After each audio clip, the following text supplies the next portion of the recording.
Fala pessoal, sejam muito bem-vindos ao Rural Talks, episódio 143. Estou de volta aqui com o meu gringo favorito. Fala aqui, né, E aí, tudo bem? Tudo certo? Descansado depois do evento? Mais ou menos ainda. Um pouco cansado, ainda. Mas foi um sucesso. Aproveitando, obrigado para quem participou. Mais de 500 pessoas participaram, mais de 100 startups, mais de 45 startups foram analisadas no Prêmio AgriMatching, 3 ganhadores, a Benagro, no estágio de maturidade maior, né, o Series A Certificafé no Seed e a Natu no Pré-Seed. Então, parabéns a vocês que participaram. Ano que vem tem mais. Obrigado pela participação. E para você que não conhece o Rural Talks ainda, ele é um podcast voltado ao agronegócio, onde nós falamos com as startups, com tecnologias emergentes, com as empresas que utilizam essas tecnologias, com todo mundo que está envolto ao mercado de tecnologia, ou seja, ao ecossistema de inovação do agronegócio brasileiro. Então fique nessa mesa que a gente vai ter um convidado especial para falar sobre notícias do mundo agro. Fiquem ligados. Agora, Kirangarta, antes da gente voltar aqui e entrar na mesa, eu tenho 3 anúncios. Primeiro anúncio, Comercial do Bem, com o Hospital do Amor, a campanha O Agro contra o Câncer. Vai aparecer um QR Code para que vocês possam doar para ajudar essa campanha que a Rural vem propagando. Inclusive, propagamos durante o evento do Rural Summit e continuamos propagando aqui para que vocês possam ajudar, igual nós ajudamos. Nós doamos R$30 mil, que foram as inscrições do evento. E esse valor, só para vocês terem ideia, ele financia, ou seja, ele paga a cura total de uma mulher com prévio identificação de câncer de mama. Então, assim, é super importante a gente poder ajudar essa causa tão nobre, tá? Outros anúncios. Nós temos vários eventos vindo por aí em junho. Um deles é o Global Agribusiness Festival, no caso, o GAF, que acontece no Allianz Parque, dia 5 e 6 de junho. Inclusive, estaremos lá com um podcast na Arena e plenárias no dia 6, tá? Tanto eu como a Juliana vamos estar mediando plenárias sobre AgTech. Depois vem o World AgTech do nosso amigo Tom, né? Tom Bennett, dia 25 e 26 de junho aqui em São Paulo, no Hotel Unique. Quem quiser desconto também tem a Rural 10, para você poder ter desconto na compra desse ingresso. O do Global Agribusiness Festival também tem desconto, é Rural Talk 5, tá? Tinha esquecido. E temos o IFAMA, dia 22 a 26 de junho. É a única vez desse evento no Brasil, né, Kirangar? Primeira vez, sim. Né? Eu vou participar, acho que é no segundo dia, de um painel de biotecnologia. Caramba. E é um evento bem técnico, né? Eu acho, eu não conheço, então, a primeira vez no Brasil, mas vai ter, acho que mais que 1.000 pessoas. Tá? Vai estar lá no shopping, lá no Ribeirão. Muito bom. Então, se você quiser conhecer um pouquinho mais, entre no site IFAMA, joga no Google, aí você vai encontrar várias informações sobre o evento que nosso amigo Marco Fava e Beto Fava estão trazendo para o Brasil, na capital do agronegócio, que acabou de acontecer o AgriShow. Falando em AgriShow, voltamos para essa mesa, onde nós vamos entrevistar, inclusive marcamos essa entrevista lá em Ribeirão Preto, para falar com o Luiz Fernando Sá, jornalista, sócio e diretor do AgFeed, que todo mundo conhece, que propaga as informações do agronegócio, não só do agronegócio tecnológico, mas também do agronegócio como um todo. Luiz, obrigado por estar aqui com a gente, para poder falar um pouquinho da sua trajetória, de todo esse movimento que você causou aí de comunicação, de informação no agronegócio. Obrigado por estar aqui com a gente, viu? Obrigado por ter vindo para cá para falar com a gente, né?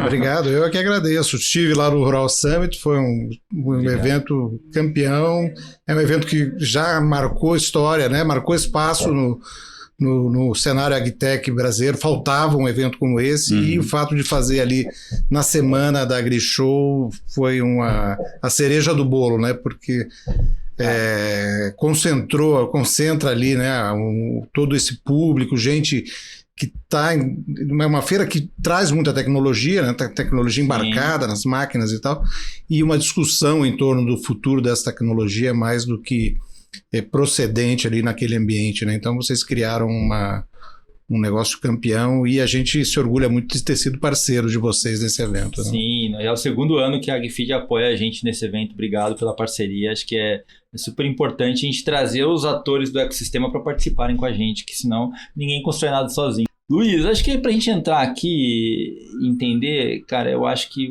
a sua trajetória não começa na AgFeed. Você me contou um pouquinho antes eu acho que é interessante a gente demonstrar para as pessoas que o empreendedorismo está na veia do brasileiro, independente da área de atuação dele. Então, existe empreendedorismo para quem é jornalista também. Então, eu queria que você contasse um pouquinho para todo mundo aqui a sua trajetória até chegar no AgriFeed. Legal. De fato, assim, eu acho que mais do que nunca existe empreendedorismo no jornalismo, né? Eu costumo dizer que hoje qualquer jornalista pode ser um veículo, né? No meu caso, eu sou um criador de veículos. Eu já tenho aí 4 veículos de agro criados aí ao longo dos últimos 20 anos. São 40 anos de jornalismo. Curiosamente, comecei fazendo jornalismo no Paraná. As primeiras matérias que eu fiz no jornal Estado do Paraná, um jornal que já não existe mais, infelizmente, mas que era um jornal forte lá, foram matérias para o caderno agrícola do jornal. Legal. Não sabia que eu ia seguir esse rumo ali, mas falava naquela época, já quase 39 anos para ser mais preciso. Parabéns. Falando de plantio direto, falando de coisas que hoje são tão atuais, né? Naquele momento a gente já falava. Depois, ainda no Paraná, como repórter da sucursal do Estadão, também fazia muita matéria na época. O suplemento agrícola do Estadão era talvez o principal veículo agro do Brasil naquele momento. Era um caderno que circulava aos sábados, era uma importância enorme e tal. E depois fui voltar a falar mais diretamente com o agro já nos anos 2000, e aí foi um caso de intraempreendedorismo, porque eu era editor-chefe da revista Isto é Dinheiro, na Editora 3, na finada Editora 3, e eu comecei a perceber que nós cobríamos ali todos os segmentos da economia de uma forma bem consistente, e eventualmente, muito eventualmente, a gente falava do maior negócio do Brasil. Né? E então eu falei, por que a gente não cria um produto para cobrir o agronegócio da maneira como nós cobrimos os outros setores, setor automobilístico, setor financeiro, a indústria como um todo e tal. E decidimos, eu e mais 2 colegas da redação, desenhar esse projeto. Fizemos porque era mais ou menos um espelho do que era Isto é Dinheiro na época, só que com um formato diferente, porque o Isto é Dinheiro era semanal e a gente criou um produto mensal, mas fizemos o boneco jornal, aquela da revista, uma revista. O impresso, né? A gente fazia boneco, era outro mundo e tal. E apresentamos para o dono da editora, Domingo Alzugaray, e ele olhou, observou e de imediato ele mandou chamar toda a diretoria da editora, né? Então, direção comercial, diretor de assinaturas, diretor de gráfica, botou todo mundo na sala e diz, apresenta de novo o projeto.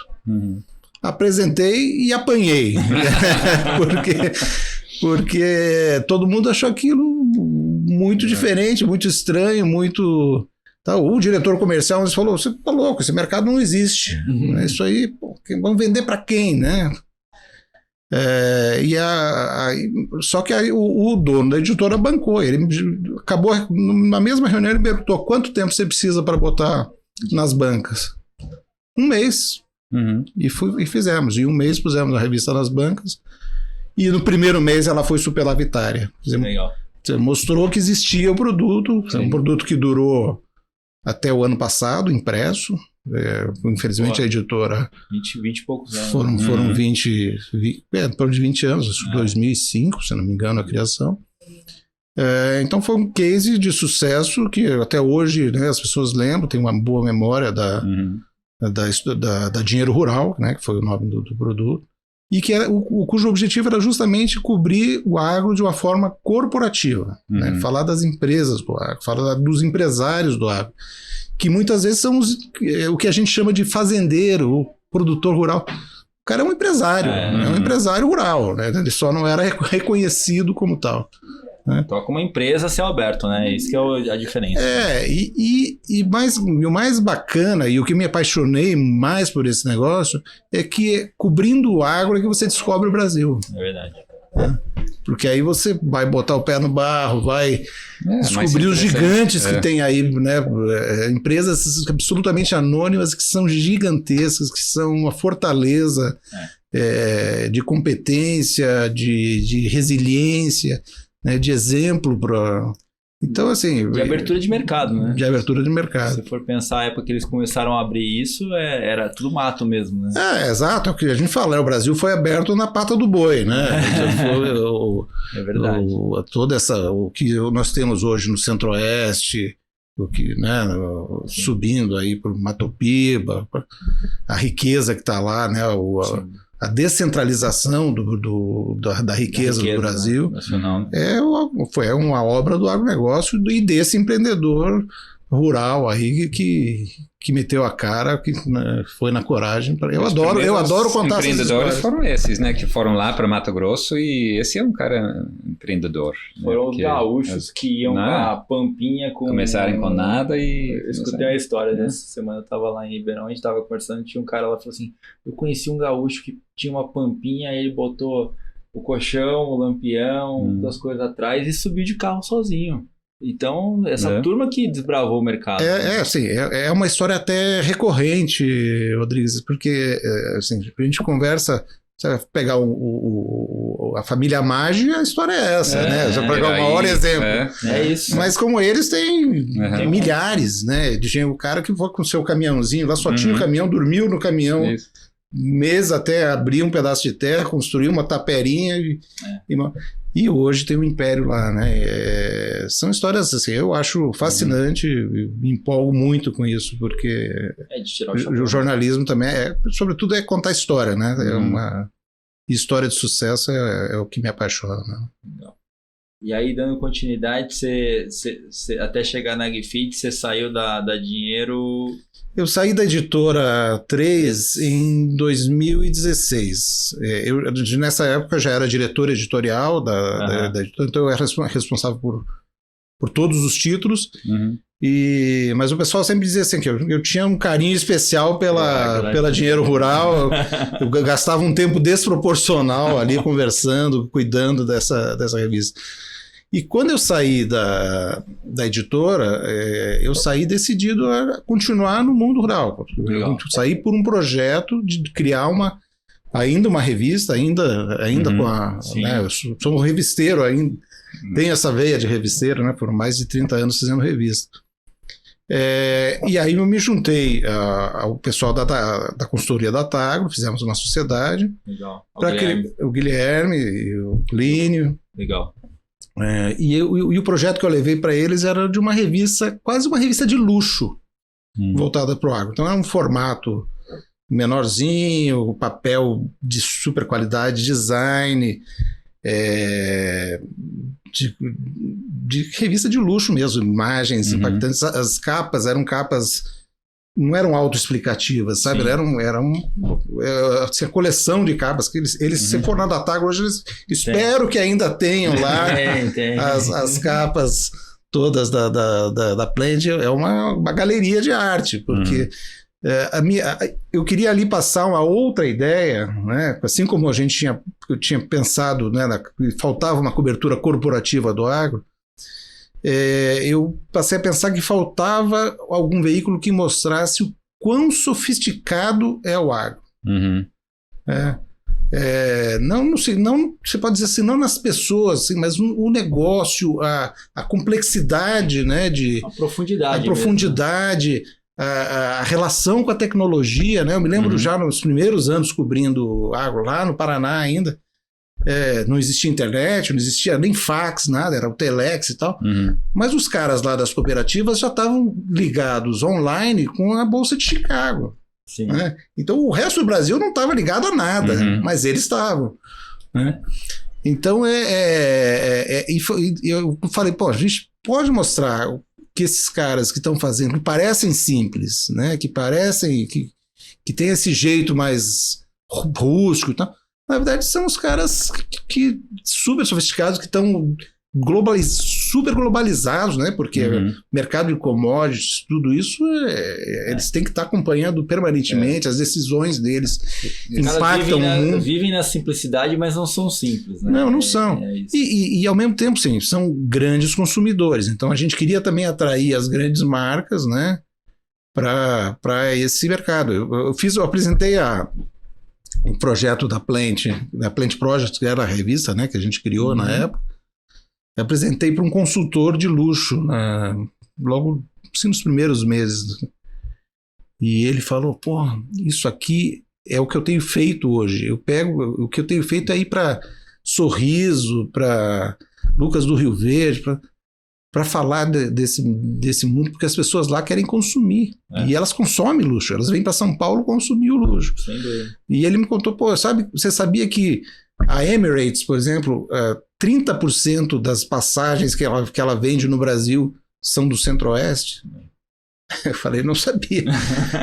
Mas podia imaginar, eu tinha essa suspeita, entendeu? Esse que você mencionou, né? Eu trabalhei no DTN, não sei se você conhece. DTN existiu bem antes do Bloomberg lá nos Estados Unidos. Toda fazenda tinha uma forma de... DTN é Data Transmission Network, que ele transmitia todos os dados do clima e dos mercados nos anos 70. Bem antes do Bloomberg existir. Depois do Bloomberg, acho que foi em cima desse modelo. Um dos primeiros empregos aqui no Brasil meu foi ser repórter para o DTN, indo nessas fazendas para captar informações sobre clima e produção de café, citros e tudo isso. E reportar lá para a rede deles para falar e esse impacto a bolsa lá. Né? Então, exatamente. Então, o agro já estava na frente do mercado. Depois foi passado pelo mercado financeiro, em termos de sofisticação de dados, mas... Sobretudo no Brasil, porque a inflação nos levou para um caminho aí, né, que é de sofisticação no mercado financeiro, que era uma necessidade, uma dor, né, como a gente fala aí. Ou quebra, né? Felizmente, serviu para isso, né? Sim. Nos levou tem males que vêm pro bem, né? Agora a gente tem que aprender a surfar essa onda também, né? Exatamente. É importante, né? Mas aí, paralelamente à Plant, eu trouxe também para essa sociedade com a Datagro um projeto chamado Startagro. Legal. Que foi o primeiro veículo, que era aí sim online, foi o primeiro veículo a cobrir de fato, né, esse universo agtech aí no Brasil, que era incipiente. Isso faz 2016, são 9 anos, né? Sim. Inclusive vocês fizeram a curadoria de uma das AgriShows, eu acho, não foi? Nós fizemos um primeiro evento sobre agtech na AgriShow, nós fizemos. E foi também uma boa história, assim, porque eu levei essa ideia para a organização da AgriShow. O Startagro era pouco conhecido nesse momento e tal, mas a gente tinha, como eu tinha essas relações que eu trazia da Dinheiro Rural e tal, e eu pedi um espaço. Falei, a gente já tinha organizado alguns desses eventos de Startagro. Eu falei, eu queria realizar um dentro da AgriShow. Eles falaram, olha, a gente criou um espaço aqui para conteúdos e tal, e nós podemos ceder para vocês, mas nós só temos uma manhã disponível e, olha, de manhã ninguém vai alugar. Lá, olha, o espaço é de vocês. E tá ótimo, é o que a gente quer. A gente quer um espaço. Uma oportunidade. E aí nós montamos uma programação que mistura. Eu sempre tive essa ideia de misturar públicos, não ficar restrito, né? Não foi um evento de agtech, foi um evento sobre agtech. Né? Mas então eu fiz um painel lá, por exemplo, que eu peguei uma menina que era fundadora de uma startup em Minas Gerais, de café. Era de seleção de café, uma startup bem na fase inicial, e eu criei um quadro que eu chamava de Diálogo de Gerações e botei ela para falar com o Maurílio Biagi. Legal. E foi um negócio mágico, assim, porque aí no fim da conversa eles se descobriram que ela era neta do ex-vice-presidente Aureliano Chaves, que era amicíssimo do Maurílio. E o Maurílio se emocionou, e foi por acaso, eu não sabia, ele não sabia. Legal. E a plateia lotada a manhã inteira. Então, assim, Me falaram que foi o melhor Labs dentro do AgriShow, foi o seu que vocês fizeram. Foi uma experiência assim, e aí até eu acho que a própria criação desse espaço Labs depois lá, então veio posteriormente disso. Então, assim, são alguns orgulhos aí que eu carrego, né, de fomentar, de provocar essas coisas. Sim, essa inquietude já vem há longo tempo e é importante para o mercado, né? Acho que Exato, assim, eu sou um startupeiro, né? Assim, eu fui criando startups aí, startups de mídia, né? E como toda startup, sofrendo, né, as dores, os altos e baixos e tal. No caso desses 2 produtos em sociedade com a Datagro, acabou que a gente tinha visões um pouco diferentes, né, em relação aos produtos. Eu acho que, enfim, a Datagro é um grupo muito grande, tem visões, né, e para mim era 100% do negócio. Sim. Né? Para eles era um negócio a mais. E aí nós decidimos que seguir caminhos diferentes. Eles ficaram com as marcas, né? A gente fez. Sim. E eu já tinha uma ideia de me digitalizar de fato, né? Chega de revista, né? Infelizmente, né? Porque a gente fala assim, quem é revisteiro, assim, a gente pega, primeiro chega da gráfica, a primeira coisa que faz é sentir o cheiro, né? Porque é um hábito e é uma coisa que vai um vício, né, da gente, aquilo joga uma adrenalina, né? Mas aí eu comecei a discutir qual seria o caminho para mais uma vez ver o que faltava de informação no começo, cobertura corporativa, depois essa ideia da sofisticação, qual é a próxima ideia, né? E o que a gente viu era justamente assim, faltava a conexão, essa que está cada vez mais crescente, de mercado de capitais, dos cases, com esses cases de negócios que a gente vinha contando lá atrás e tal. Não era um veículo para falar de agro para Faria Lima também. Tem importante dizer assim, a gente queria falar com a Faria Lima, estar próximo da Faria Lima, mas continuando com o pé no barro. Né? Então esse foi o propósito. E então eu fui buscar, levei essa ideia para 2 amigos que foram meus editores lá na Isto é Dinheiro e que tinham um projeto de sucesso na cobertura do jornalismo de negócios, que é o Neofeed. Legal. Que é um portal que hoje está super estabelecido, e eles também foram empreendedores, quebraram a cara durante muitos anos para... E levei o meu sócio de sempre, né, que já foi comigo para a Plant, que tinha sido meu parceiro lá na área comercial, no caso, lá na Editora 3, o Felipe Pedroso. Então, nós 4 decidimos aí criar o que seria uma versão do Neofeed para o agro, e aí veio o AgFeed, né? Legal. Seria o dinheiro rural digital, né? Exato, assim, com um olhar mais para esse momento. Naquele momento do dinheiro rural, essa presença, né, do mercado de capitais, essa conexão e tal, ali ainda era o momento que o Banco do Brasil era o grande financiador, né? Os bancos mais tradicionais participavam, né? O Bradesco, o Itaú e tal, já participavam de uma forma razoável, não tão grande quanto hoje, e não havia tanta demanda por capital para empreender, para a criação de novos negócios, né? Hoje o universo é bem diferente, então o que a gente percebeu era isso, faltava esse veículo que fizesse essa conexão, né? Foi aí que a gente investiu. E você falou ali que você fala com a Faria Lima, mas também fala com outros públicos, né? Você fala com um público muito diverso, né? Exato. Como que você adapta o conteúdo para esses públicos? Porque você navega desde executivos a produtores, a startups, ao mercado financeiro. Como que você faz meio que essa curadoria?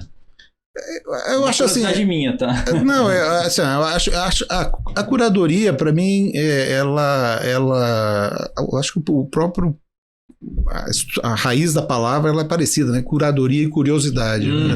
A gente tem um caminho aí muito parecido. Quer dizer, eu vou muito na intuição da curiosidade, daquilo que me instiga e que, por eu ter circulado, né, muito pelo jornalismo de negócios, mas pelo mundo rural, eu conhecer esses dois mundos, eu acho que eu consigo fazer aí essa conexão do que pode interessar aos dois lados, né? Não tô fechado com ninguém, não, né? Não tô e eu acho que outra coisa que é muito importante sobretudo é a linguagem, né? Porque a grande dificuldade dessa conexão é você falar uma linguagem que seja suficientemente simples para que o mundo rural entenda, embora o mundo rural seja sofisticado, ele não fala economês, financeiros e tal. Nem jargões, nem inglês e tal. Mas que ao mesmo tempo seja suficientemente profundo, inteligente, para que esse mundo financeiro e tal não nos ache ingênuo. Então, acho que é o grande desafio diário nosso, é fazer essa tradução que conecta, né, os dois mundos e tal. Sim.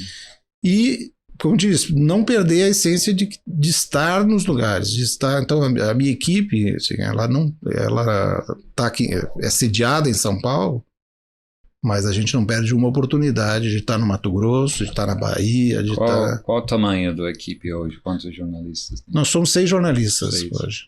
Né? E você também escreve ou você mais editor? Diariamente.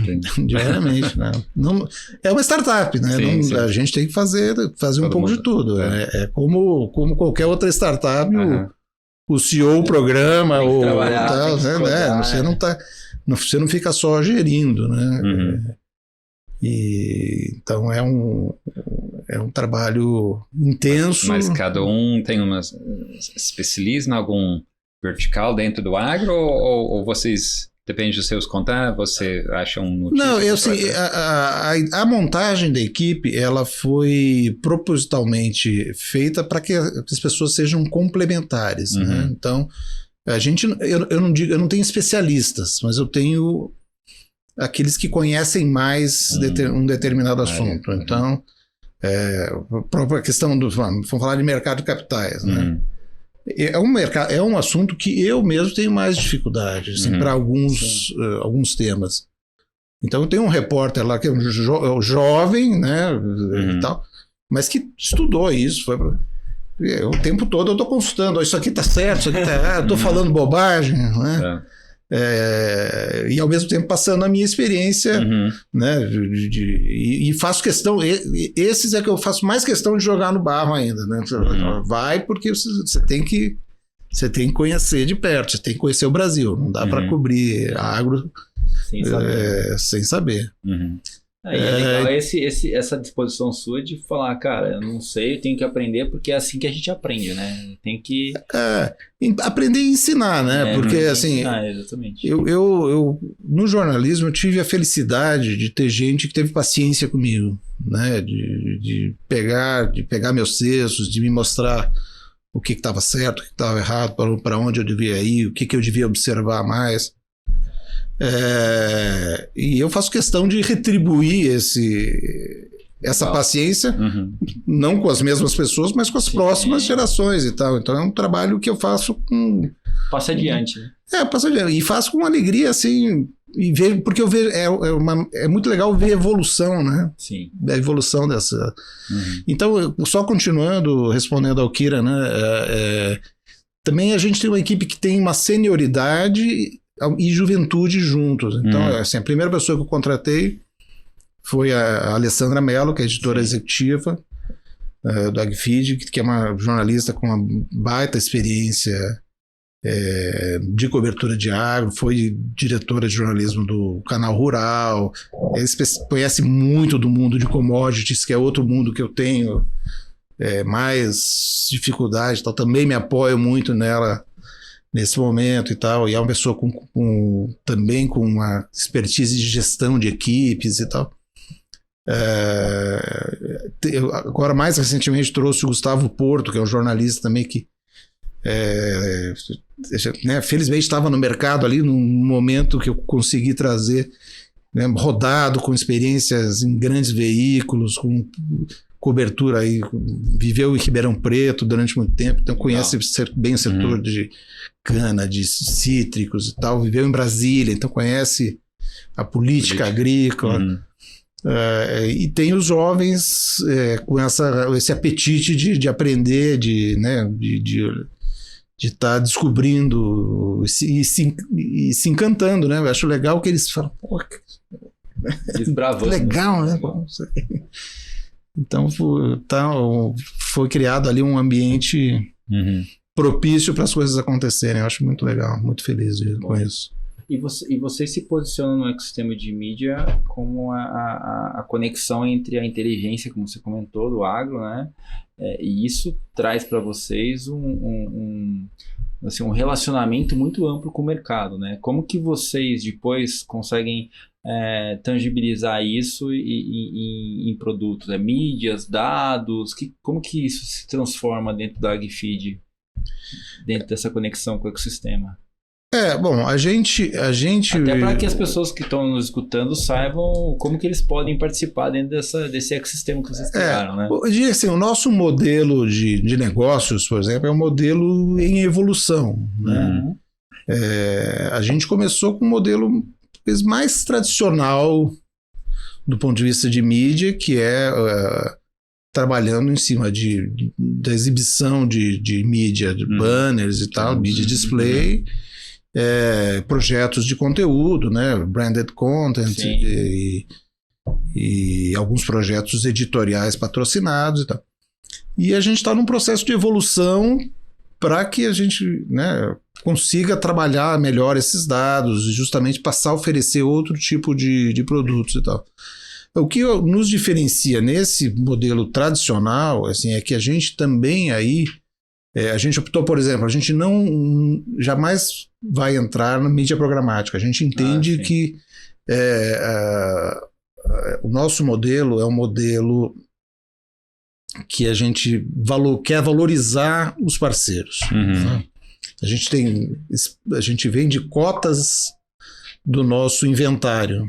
E a partir de 10%, você compra uma cota e você vai ter 10% da exibição do nosso inventário. E isso vai aparecer sozinho, né, nas páginas. A gente não vai ter... a tua marca vai estar valorizada cada vez que ela aparecer, ela não vai estar disputando espaço com nenhuma outra marca e tal. Né? Isso nos limita, de um lado, no número, por exemplo, de parceiros, mas cria relações muito mais fortes e cria relações em que a gente consegue construir projetos juntos, né? Sem dúvida. Então a gente teve e continua tendo projetos que foram construídos a quatro mãos aí com algumas marcas e tal, e que a gente acredita que geram um engajamento, uma credibilidade muito, muito forte e tal. Eu tenho discutido bastante essa questão, né, do que é essa mídia digital, né, e das tendências aí, porque hoje as marcas querem muito falar com os influencers, né, querem levar para os eventos e tal. Eu olho e respeito, evidentemente, né? Respiro e respeito.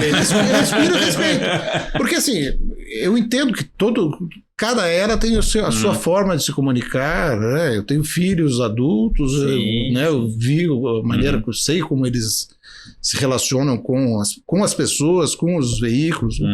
Observo, né, os públicos e vejo que, né, existe um espaço para os influencers e tal. O que eu não aceito, e aí eu brigo, assim, é a desvalorização do jornalismo profissional. Sim. E aí eu comecei eu tenho falado muito disso, e tenho falado inclusive com gente de agência. Eu falei recentemente com o CEO de uma agência que tem a conta de uma das grandes montadoras de máquinas. Ele falou, eu tenho um exército de 80 influencers que trabalham comigo. Eu falei, legal. Ele me mostrou lá cases de resultados. Eu falei, legal, mas quando você quer falar com os decisores desse nível né, os grandes empresários do agro, os grandes produtores, ou até os médios produtores, né, os grandes agroindustriais, esses influencers influenciam ou é a mídia que influencia, a mídia profissional que influencia, né? E aí eu até disse para ele assim, olha, eu sou um influencer, não pessoa física, mas o AgFeed é um influencer. Sim. É um veículo influencer. A gente tem, né, não tem 2 milhões de seguidores, mas nós temos os seguidores que interessam. A gente pega uma AgriShow, por exemplo. Eu vi isso dezenas de vezes agora na semana passada em Ribeirão Preto. Porque vai o influencer tal no stand X. Aí você vai lá, o stand está lotado, abarrotado. O vendedor da marca que está lá para fazer negócio não está fazendo negócio, porque ele não consegue, não tem espaço para ele. O comprador que iria lá para fazer negócio não vai também. Não vai porque está lotado. Você vai ter lá crianças e tal, não sei o quê. Você vai ter movimento. Você vai ter a foto, você vai dizer, olha meu stand como estava movimentado. Mas a geração de negócios num determinado nível, ela depende de outros conteúdos, né? Você fazer conteúdo é legal. Eu faço um tipo de conteúdo, eu não sou uma pessoa de vídeo, de estar aparecendo. Embora hoje em dia seja, né? Com a parceria com a CNN, estamos diariamente. Que é necessário, né? É necessário. Então, estou aprendendo e estou até gostando, né? Tô me desafiando aí nesse sentido. Mas eu acho que há maneiras diferentes de ser influencers. Eu acho que a mídia e o trabalho que nós fazemos é um trabalho de influencer com um conteúdo mais profundo, mais relevante para um determinado tipo de público. Para tudo tem um público. Eu só acho que as pessoas estão olhando muito para métrica e pouco para qualidade do público. Né? É um cenário onde tem muita informação abundante e rasa. Essa é a verdade. Então, assim, para você saber distinguir o que é bom do que é ruim, fica meio nebuloso porque tem muita informação e muita, vamos dizer assim, call to action para tentar te atrair para uma coisa que às vezes não faz sentido. Eu até estava falando com um amigo meu que falou assim, o foco hoje, o foco antigamente era você falar assim, vou focar nisso, né?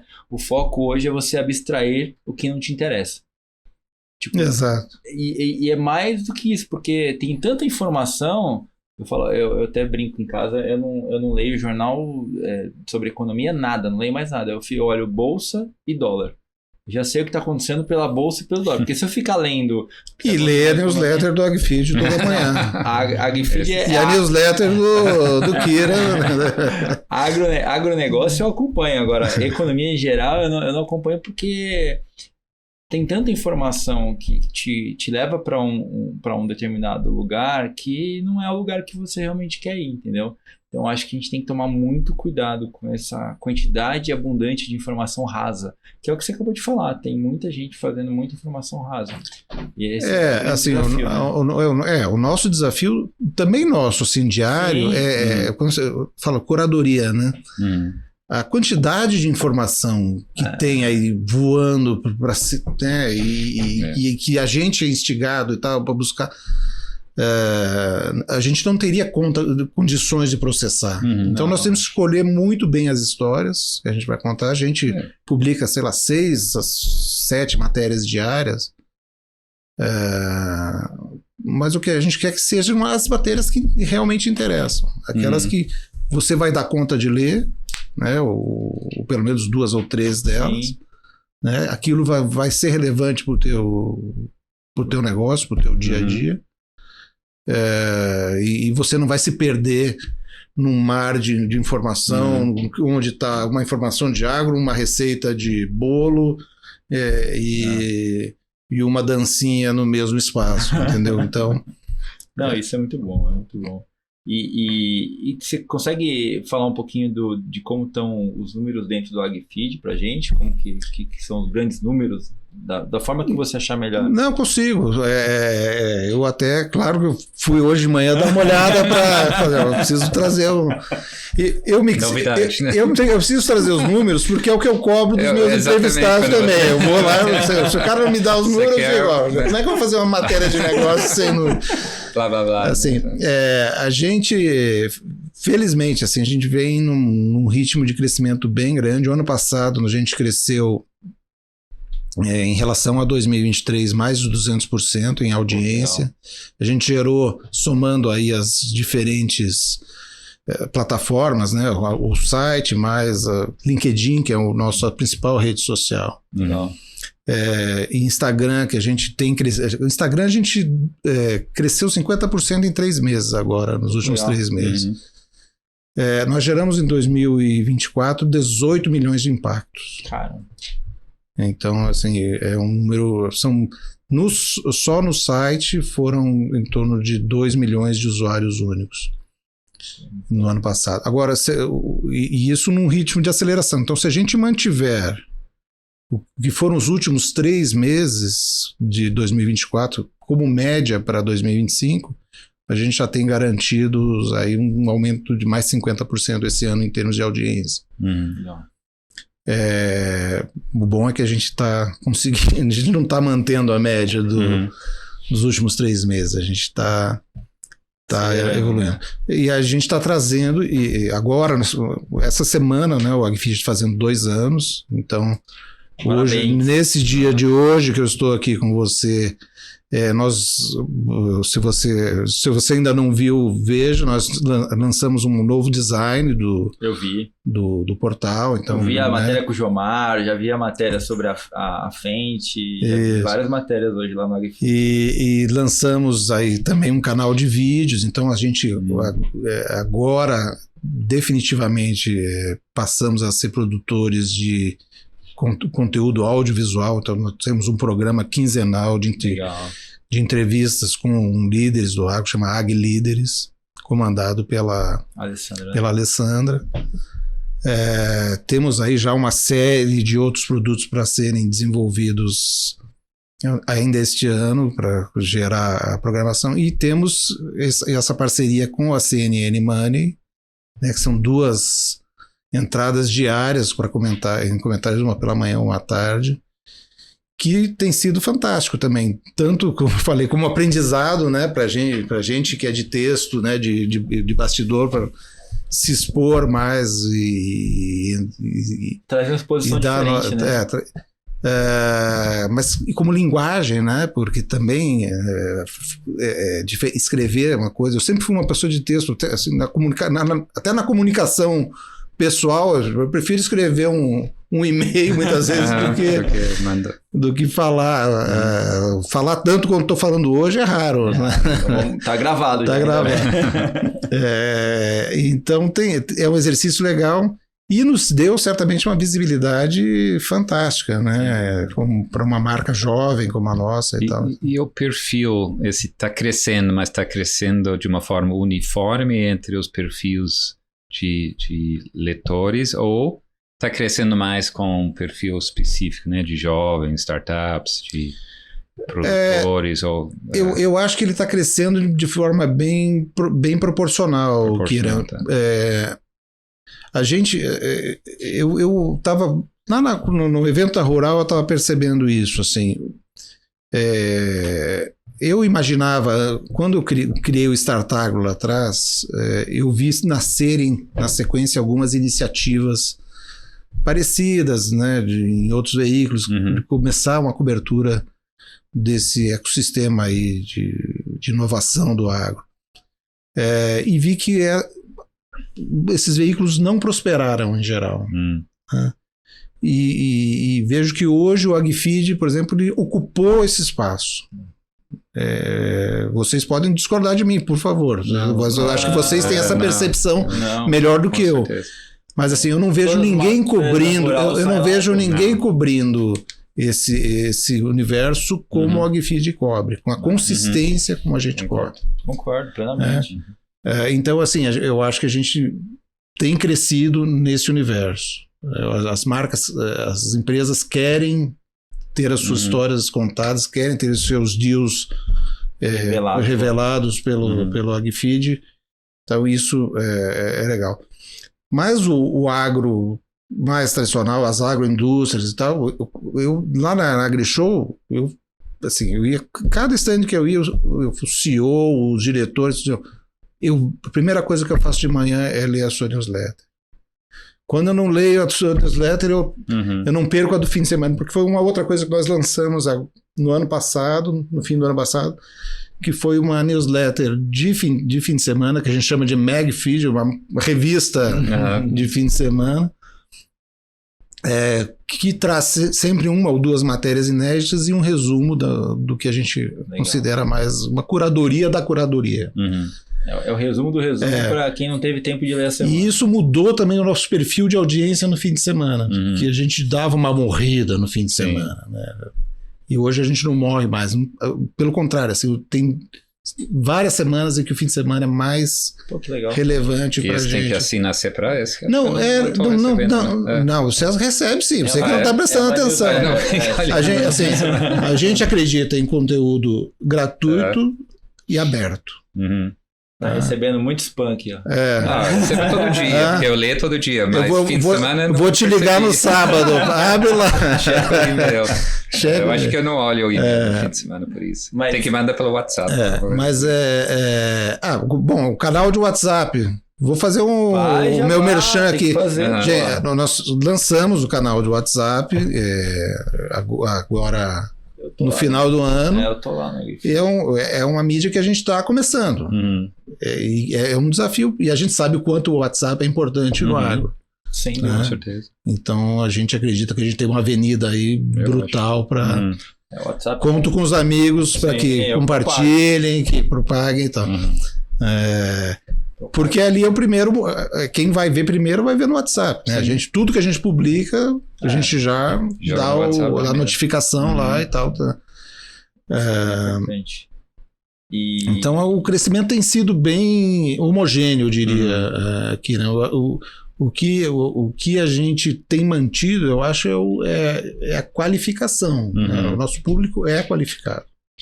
E consistência, né? Você tem que ter consistência, né? Senão você não consegue manter nada, né? Construir nada, na verdade, né? Acho que a resiliência tá aí, tá dada porque mostra que vocês estão trabalhando e está crescendo porque esse trabalho ele é consistente, né? Consistente, assim, e a gente tem, né? Como a gente sabe que o universo digital ele te pede algumas coisas, né? Então você tem que entregar os compromissos, né? Você tem que ter a frequência, você tem que ter, né? Todo dia, nossa newsletter é todo dia até 8 horas da manhã. Né? A gente não falha, isso não falha, não pode falhar. Não pode falhar. Esse é o produto. A parte comercial, vocês também tocam ou você tem pessoas dedicadas só? O Felipe, o nosso sócio, ele é o focado na área comercial. A gente traz, né, dos tempos antigos aquela velha questão igreja-estado, né? Separação. Então, a minha equipe editorial, ela não se mistura com o universo. Eu sou a única interface, né? Porque eu sou sócio. Sim. Eu sou diretor editorial, mas sou sócio. Né? Então eu tenho que zelar pelo negócio. Tem interesse. Então eu sou o único que pode, além de dos dois lados, né? conversar, mas também faço questão sempre de deixar bem claro. Se eu estou com um empresário, por exemplo, hoje eu estou como sócio, vamos falar de negócios. Hoje eu estou como jornalista. Eu deixo bem claro o papel que eu estou exercendo ali, eu não misturo as bolas. A gente, por exemplo, os projetos que a gente faz de branded content, que são conteúdos de marca, são feitas por uma equipe apartada da equipe jornalística do dia a dia. A gente não mistura isso também, para não criar... E a gente enfrenta uma questão, acho, de educação do agro para esse tipo de jornalismo profissional. É bem curioso isso. E também uma coisa que eu ouvi bastante na AgriShow, porque a gente vai em todas as grandes feiras, nós estamos presentes. Nós vamos com os nossos recursos, a gente não vai... Tem alguns pools, né, de mídia, que acho que são fundamentais, acho que importantíssimos que existam, porque garantem que veículos que não têm condições de bancar estejam lá, e isso é importantíssimo. A gente, felizmente, tem tido condições de bancar as nossas equipes e estar presentes, e a gente tem uma liberdade maior. E a gente vai... Porque nesses eventos a gente descobre histórias que a gente não descobriria estando aqui, né? Sim. Dessas marcas incríveis que são construídas, que estão lá no Tocantins, ou no Mato Grosso do Sul. E a gente vai abordar para fazer uma entrevista e gera a gente percebe o desconforto inicial das empresas, não com medo do jornalista, com medo do comercial, dizendo quanto vai custar isso para mim. E a gente tem que explicar, não, a gente não está aqui para cobrar nada, nós estamos para contar a tua história, para fazer jornalismo profissional. Quando for o comercial, você vai saber, a gente não vai te dizer, olha, conta a tua história para... É outra pessoa. E isso é uma questão que, infelizmente, assim, o jornalismo... Não sei se é só do agro, mas eu falando do agro porque é o que eu estou vivendo hoje. Se perdeu aí em algum lugar, tem muita mistura, né? Muito veículo fazendo esse... Virou muito comercial, né? Vendendo conteúdo, né? Luiz, a gente já está chegando ao final, mas antes da gente encerrar aqui, eu queria que você deixasse uma mensagem para o agro brasileiro, cara. Você que acompanhou, você que construiu grande parte dessa estrutura que comunicou o agro, daqui para frente, que você daria uma mensagem para o agro brasileiro? Eu acho que a grande mensagem que eu deixo para o agro brasileiro, assim, do ponto de vista, e vou falar de comunicação, né? Porque é a minha praia, assim, é que o agro acredite na comunicação e no jornalismo profissional, né? Que ele não veja no jornalismo profissional um inimigo, né? Que ele entenda que é importante falar, discutir as questões e não criar conflitos. Acho que a comunicação ela existe justamente nesse momento que o agro muitas vezes se queixa, né, de ser vilanizado, e às vezes mesmo, mas que não é ampliando o conflito que você vai desfazer essa imagem, né? Eu acho que a comunicação ela serve para você trazer a tua versão, para você explicar, para você ser transparente, né? E que existem veículos, existe uma nova safra de veículos aí legal, assim como o AgFeed, né? Tem outros veículos criados aí, né? Por empreendedores e tal, fazendo trabalho sério, trazendo espaço, né, para que a gente faça essa discussão de uma forma pacífica, construtiva.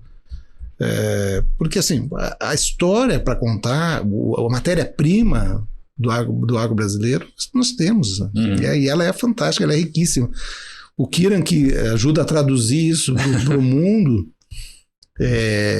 sabe melhor do que eu. Né? E o pessoal lá fora não conhece nada que está acontecendo aqui. Isso é triste, né? Então, acho que só está cortando a Amazônia e só fica nisso, não né? Quer conhecer, acho que não quer não, conhecer. Acho que tem muito distante, né? A ideia é tentar aproximar para quem quiser, tem interesse em saber, pelo menos tem uma fonte de informação. Assim, eu acho que existe oportunidade para isso também, né? A gente agora, na nova versão do site, graças à tecnologia também, a gente já vai trazer em breve os nossos conteúdos também, todos em inglês e tal. Sim. Em espanhol, então vai ser mais acessível. E é mais fácil, hoje o mundo é pequeno, né? Você ir aos lugares é mais fácil. Você trazer jornalistas para europeus, americanos e tal. Dá para trazer. Mas hoje com tecnologia, né, tudo é possível. É possível. E quando você mostra a realidade, né, de uma forma tranquila, pacífica, assim, as pessoas entendem e se encantam. É isso, Luiz. Muito obrigado por estar aqui com a gente para contar essa história. Parabéns pela trajetória. 39 anos no agronegócio aí, tá trabalhando, comunicando. E que venham mais 39 aí pela AgriFeed. Eu costumo dizer para os meus filhos que o meu projeto é viver 120. Que eu só não tenho certeza se eu vou viver os 120, porque eu falei, pô, quando tiver 120 eles já vão estar com 90. Eu vou ter que cuidar dos caras, pô, não vai dar. Cara, mas parabéns. Obrigado você que ficou com a gente aqui, escutando aqui a história do Luiz, que trabalha 39 anos no mercado, fazendo comunicação do agro acontecer. Valeu, Kirangata. Valeu. Até a próxima. Obrigado, Luiz. Obrigado. Eu que agradeço.